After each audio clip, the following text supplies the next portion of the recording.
U.S. FDA authorizes Novavax COVID-19 vaccine for emergency use in ages 12-17. The U.S. Food and Drug Administration authorized Novavax's COVID-19 vaccine on Friday for emergency use in adolescents. It is the fourth coronavirus vaccine available in the United States and, unlike the others, it uses a protein-based technology. The vaccine was authorized for adults in July. With the latest emergency use authorization, it also will be available as a 2-dose primary series for ages 12 to 17.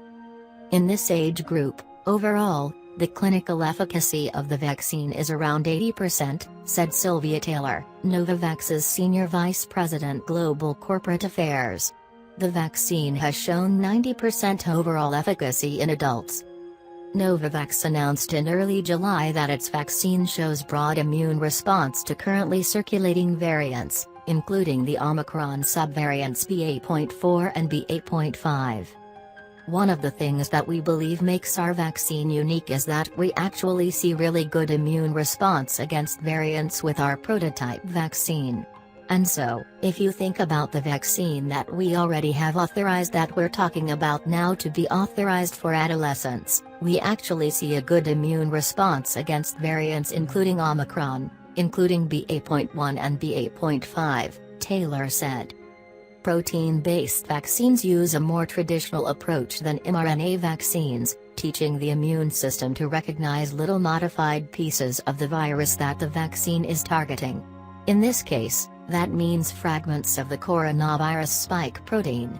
The vaccine was created out of a genetic sequence of the original strain of the coronavirus. This technology is also used for vaccines for conditions such as hepatitis B and pertussis. Taylor told CNN that having a protein-based coronavirus vaccine available helps give adolescents more options. About 60%, or 15.2 million, of all 12 to 17-year-olds in the U.S. are fully vaccinated against COVID-19, according to the U.S. Centers for Disease Control and Prevention, as of Friday. We believe fundamentally that people want a choice in the vaccines that they're able to have for themselves, and especially in this population that we're talking about for children, Taylor said.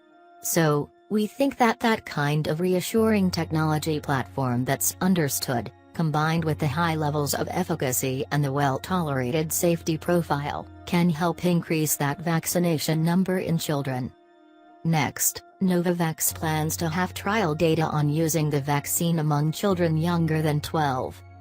We recently initiated a trial that we're calling Hummingbird, which is a phase 2b/3 trial, and that's going to be an effectiveness and efficacy trial and also clearly be looking at safety, and that will have 3 age cohorts, Taylor said, referring to groups of children ages 6 to 11, ages 2 to 5, and 6 months to 23 months. The first cohort of kids, that trial was already initiated, and that's for kids 6 to 11, Taylor said. We expect those results in the early part of 2023. Novavax is working on an updated version of its vaccine that specifically targets the Omicron coronavirus variant and its subvariants, and the company could file for authorization later this year, she said. Our intent is to file for authorization of a BA.5 containing bivalent form of a vaccine in the fourth quarter of this year, Taylor said. This is consistent with the approach that other manufacturers are following, she said. We would submit that for formal authorization for UA, just like we did for other indications to the US FDA.